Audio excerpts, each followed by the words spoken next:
हिमाचल की बर्फ से ढकी ऊंचाइयों में छिपा है श्रीखंड महादेव। यह केवल एक तीर्थ नहीं, वह भूमि है जहां ईश्वर स्वयं पत्थर बन गए। हर छोटी, हर झील, हर गुफा किसी दिव्य रहस्य की गवाही देती है।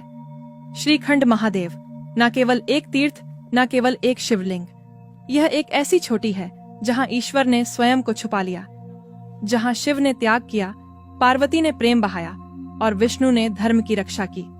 यहाँ हर हवा, हर बर्फ, हर पत्थर एक मौन ईश्वर की पुकार है।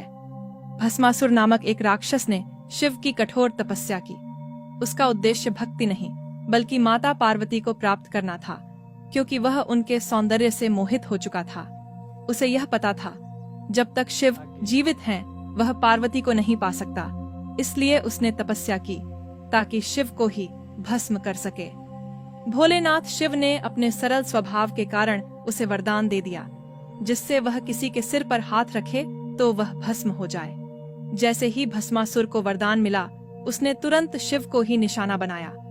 शिव अपने ही वरदान से बचने के लिए हिमालय की ओर भागे।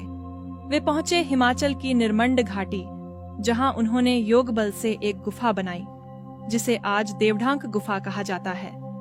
लेकिन शिव जानते थे, यह सुरक्षा अस्थायी है, इसलिए उन्होंने यात्रा आगे बढ़ाई और चल पड़े श्रीखंड महादेव की ऊंचाइयों की ओर। उन्होंने अपने मस्तक को पत्थर का रूप दे दिया, ताकि भस्मासुर की दृष्टि में रहे बिना वह उसे निरंतर देख सकें। यही बना 75 फीट ऊंचा स्वयंभू शिवलिंग, जो आज भी श्रीखंड की चोटी पर स्थित है।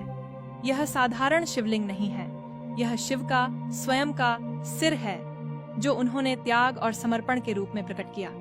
इसके बाद शिव मौन हो गए, गुमनाम हो गए, लेकिन उनकी दृष्टि आज भी उस पत्थर में जीवित है।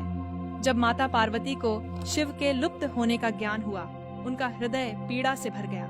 उनकी आंखों से अश्रु बहने लगे और उन्हीं आंसुओं से बनी एक झील, नयन सरोवर कहते हैं, इस जल में पार्वती के प्रेम और ऊर्जा समाहित है।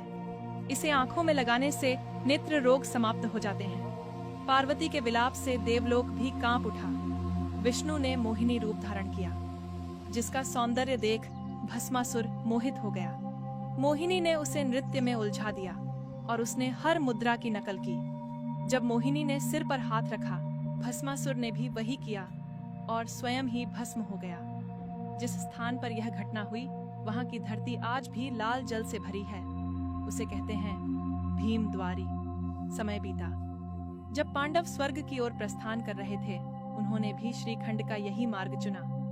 भीम ने सीढ़ियां बनाई, लेकिन सूर्योदय से पहले एक सीढ़ी अधूरी रह गई और वे स्वर्ग नहीं पहुंच सके। आज भी वहां विशाल शिला है, भीम बही, जिस पर एक रहस्यमयी लिपि खुदी हुई है, जिसे आज तक कोई नहीं पढ़ सका।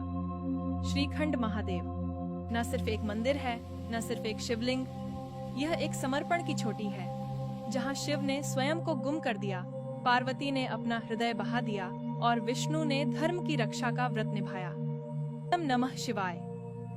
इस मंत्र की गूंज वहां आज भी बर्फ में घुली है, वहीं जहां शिव अब भी मौन है, एक पत्थर की तरह। अगली वीडियो में खुलेंगे ऐसे राज, जिन्हें सुनकर आपका दिल दहला जाएगा। श्रीखंड महादेव के शिवलिंग में जो रहस्यमय दरार है, उसके पीछे छुपा सच क्या है, और वह एक ऐसी जगह जहां आज तक कोई जीवित वापस नहीं लौटा।